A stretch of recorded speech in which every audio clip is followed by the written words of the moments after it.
please.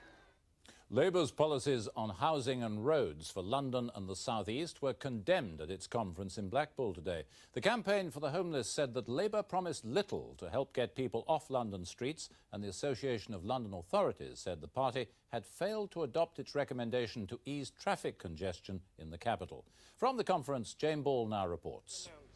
Neil Kinnock suffered the anticipated embarrassing blow to his leadership when conference defied his wishes and voted to cut defence spending and transfer the savings to vital services.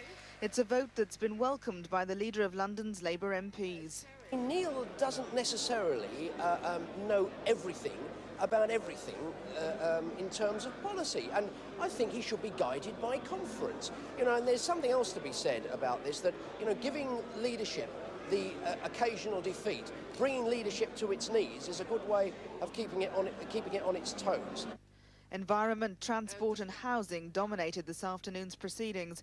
Labour's promising to solve the housing crisis, but pressure group Shelter say their policies don't go far enough towards tackling problems in London and the South East. I think they're trying to avoid making commitments that upset people, and the problem is with the housing market at the moment is that an awful lot of people have a stake in the present system and they're making an awful lot of money out of it. And there's an awful lot of people excluded, and you can't please all of the people all of the time. We make it clear that the pace at which we travel does depend on the resources that are available. Since we don't yet know what those resources will be, we're naturally unwilling to say quite as specifically as Shelter would like us to do exactly how much money will be found for that purpose.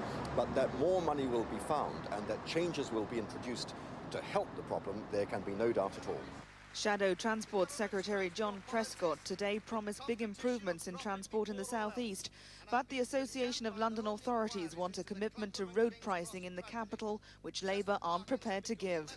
It hasn't worked in Hong Kong and it hasn't worked in Singapore, and I'm not too sure what they mean by road pricing. Car park price in London is a road pricing of some kind, but I think it tends to take away tension on the real problems, and I just feel somehow it's giving that gold card executive company card type the right to buy mobility in London.